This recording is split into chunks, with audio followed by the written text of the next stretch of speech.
Dans ce cours, on va voir en détail comment insérer des éléments dans notre séquence.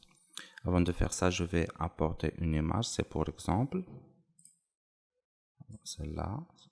Je vais la mettre dans mon projet de cette façon-là. Avant d'insérer des éléments dans notre séquence, vous devez comprendre comment ça fonctionne à l'intérieur du panneau de montage qui est juste là. Donc le panneau de montage est constitué de plusieurs pistes. On a des pistes vidéo et des pistes audio qui sont marquées comme en V1, V2, V3 pour les vidéos et A1, A2, A3 pour les audios. Et on a ici certains outils qui vont nous permettre de nous faciliter le montage.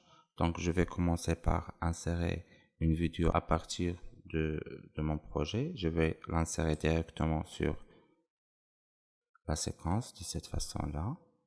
Déjà, lorsque vous faites un glisser-déposer, vous aurez la possibilité de choisir sur quelle piste vous allez insérer votre média. Pour l'instant, il me propose de l'insérer soit en V1, V2 ou V3. Moi, je vais choisir V1 de cette façon-là. Si la préconfiguration de la vidéo est différente de celle de la séquence, il vous propose de soit conserver les réglages existants relatifs à la séquence, ou bien modifier les réglages de la séquence en fonction de média. Pour notre cas, je vais conserver les réglages existants de la séquence que j'ai choisi déjà d'ailleurs. Voilà, j'ai inséré ma vidéo. Lorsqu'on a des éléments sur notre séquence, ces éléments sont visibles à partir de ce panneau-là, panneau programme. Lorsque je déplace ce repère-là, automatiquement le repère relatif à ce programme-là se déplace et nous permet de visualiser nos médias de cette façon-là. Même le contraire. Je déplace celui-là aussi se déplace. Voilà.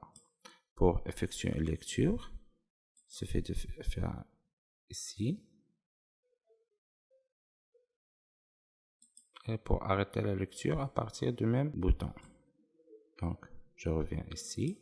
Je vais essayer d'insérer d'autres éléments dans ma séquence. Par exemple, je vais aller sur cette vidéo-là. Elle est déjà sur mon panneau source. Je vais choisir uniquement quelques secondes sur cette vidéo-là. Donc, je vais marquer point d'entrée, puis point de sortie. Cette vidéo-là contient de l'audio.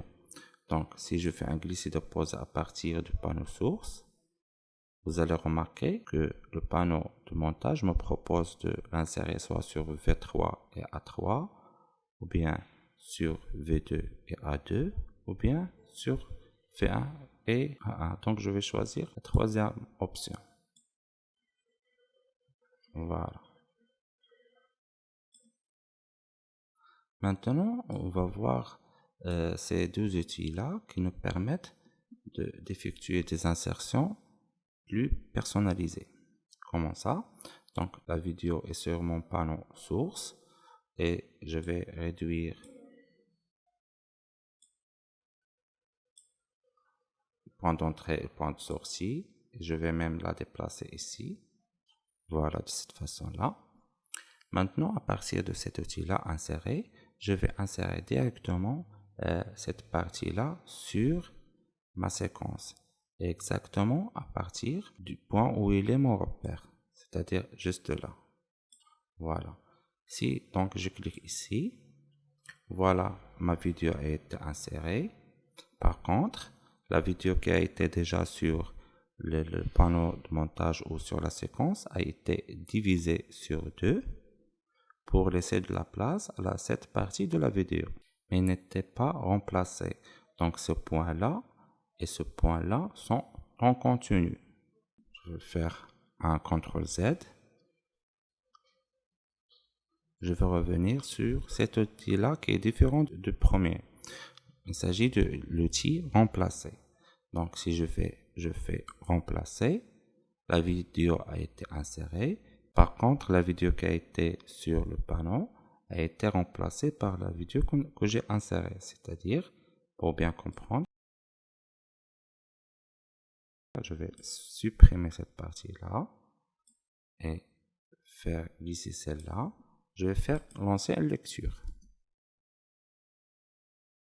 Vous voyez, on remarque qu'il y a ici une coupure. C'est à cause de l'insertion de la partie de la vidéo que j'ai insérée en mode remplacement. Une chose qui est très importante, c'est la hiérarchie des médias que j'ai mis sur ma séquence. Par exemple, si je fais insérer cette image-là, je vais la mettre sur V1. Je vais lancer une lecture. Voilà.